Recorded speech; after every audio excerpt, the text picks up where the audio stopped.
Assalamualaikum warahmatullahi wabarakatuh.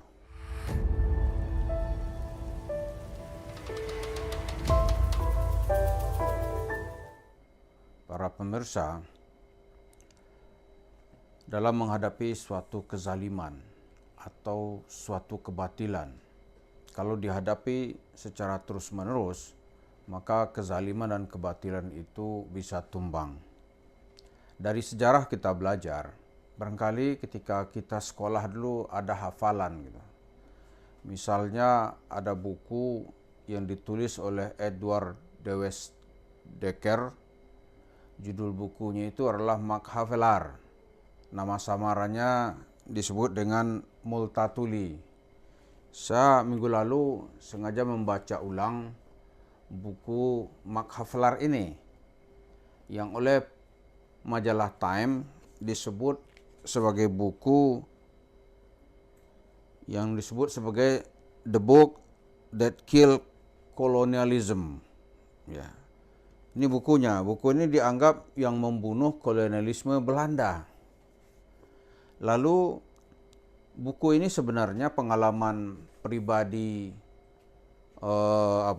Multatuli, atau di nama Belandanya Dewes Dekker. Dia sebagai seorang asisten residen di Lebak, Banten, yang melihat ketidakadilan kolonialisme, sistem yang menindas dan membuat masyarakat makin miskin. Lalu cara melawannya bagaimana? Penguasa loh yang mesti dilawan. Penguasa itu ada aparatnya, ada hakimnya, ada polisinya. Tapi Dewes Dekker nggak peduli gitu.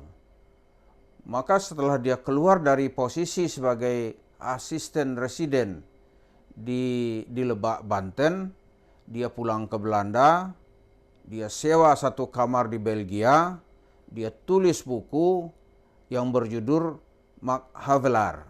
Buku ini kemudian terbit pada tahun 1859, lalu menggemparkan dunia. Ya, menggemparkan dunia. Orang baru tahu bagaimana zalimnya pemerintah Belanda. Dari sini kemudian, karena pemerintah Belanda ditekan oleh sesama kolonialisme yang lain, Inggris, Prancis, akhirnya pemerintah Belanda mulai agak malu. Maka kata Haji Agus Salim, pada awal abad ke-20, ya kan, dikenal apa yang disebut dengan politik etis. Politik etis itu adalah, ini politik etis zaman dulu ya, bukan etis yang artinya ketika mau pilpres, bukan itu. Politik etis yang dimaksud itu adalah pemerintah Belanda merasa malu. Maka sebahagian dari hasil jajahannya di sini itu harus dikembalikan untuk mencerdaskan kaum bumi putra atau kaum pribumi.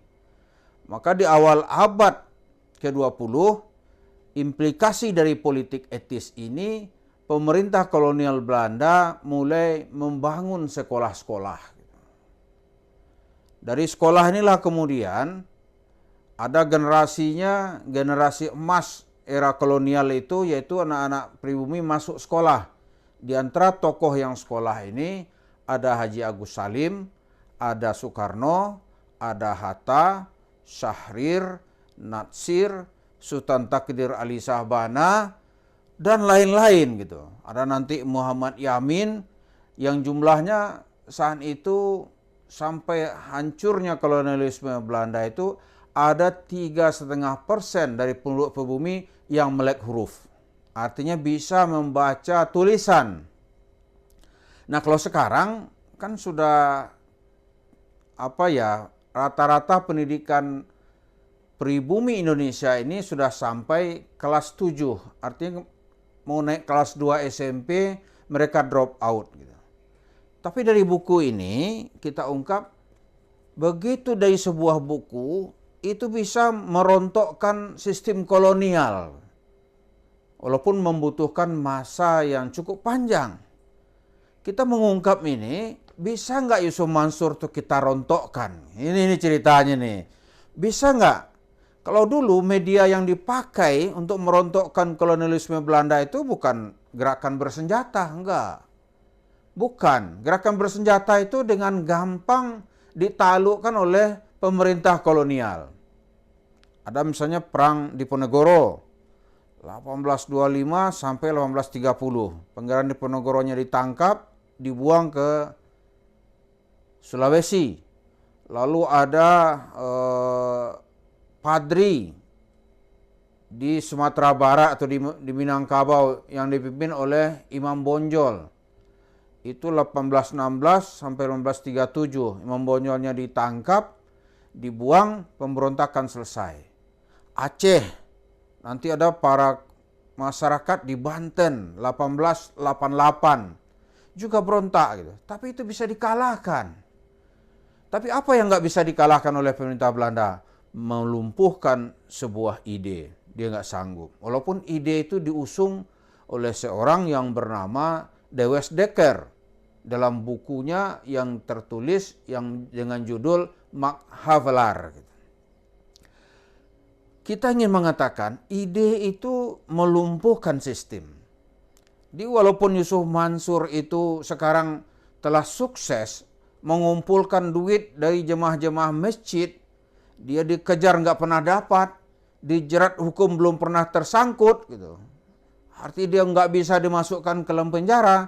Tapi dari ide-ide yang terus kita lontarkan melalui YouTube ini, itu Yusuf Mansur pasti dalam waktu yang tidak akan lama lagi dia itu akan rontok dan habis. Kenapa? Karena tidak ada yang bisa menaklukkan ide ketika ide yang dilontarkan itu adalah ide yang benar sesuai dengan logika orang-orang yang mendengar. Jadi dari tahun 2000 sampai 2015 itu nyaris nggak ada orang yang mengkonter Yusuf Mansur. Dia melaju seolah dia itu benar gitu. Malah dia mau membuka acara di Masjid Istiqlal. Macam-macam lah cerita, seenak udelnya kalau kata orang sini nih. Mau cerita spirit Ibrahim, mau cerita spirit Sulaiman, mau cerita spirit Musa, apa aja cerita ngawur gitu. Yang tujuannya itu bagaimana mengumpulkan uang, menguras uang dari pendengarnya itu sehingga dia menjadi kaya raya. Terus cara orang mengungkapnya bagaimana? Kita nyaris nggak tahu gimana caranya.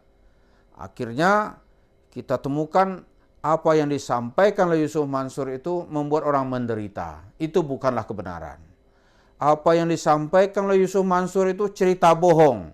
Cerita bohong pasti ditolak oleh akademisi. Karena itu bukan kebenaran. Karena itu sekarang setelah 2 tahun, 3 tahun kita terus-menerus menggempur Yusuf Mansur, hasilnya nampak di mana-mana gitu. Walaupun belum final. Karena final nanti kita tunggu habis pilpres ini. Kalau sekarang, itu secara ide Yusuf Mansur nggak sanggup mempertahankan cerita-cerita bohongnya. Coba kalau berani mempertahankannya. Nggak sanggup dia. Karena memang yang dia bangun itu adalah seperti membangun istana kertas. 2 kali sepak hancur gitu. Di cerita sedekah, itu cerita bohong. Ya mula-mula ya anak kecil ya tertipu lah ya. Anak kecil menganggap itu istana benaran gitu. Tapi begitu datang waras masyarakat mendengarkannya, itu segera akan habis. Jadi kalau Dewes Dekker bisa membunuh kolonialisme Belanda, nah kita nanti juga bisa membunuh ide-ide Yusuf Mansur itu dengan opini dan uraian kita. Dan hasilnya sekarang tuh terus nampak. Hampir tidak ada ustadz yang berani membelanya sekarang. Coba berani bela. Dia juga akan disikat oleh massa. Hampir nggak ada itu pengacara yang berani terang-terangan membela Yusuf Mansur. Kecuali sebagai profesional ya, terserah lah ya. Tapi bela-bela secara sembarangan, dia akan berhadapan dengan massa. Kenapa? Karena sekarang Yusuf Mansur itu seperti virus yang berbahaya. Siapa yang berani menyimpannya, berarti dia menyimpan kematian. Karena itu para pemirsa, sabar saja. Teruslah dengan melontarkan ide-ide, kita buka kelemahan, kepalsuan yang disampaikan oleh Yusuf Mansur, insya Allah kita yakin dalam waktu dekat ini dia akan redup dan berakhir untuk selamanya. Terima kasih. Assalamualaikum warahmatullahi wabarakatuh.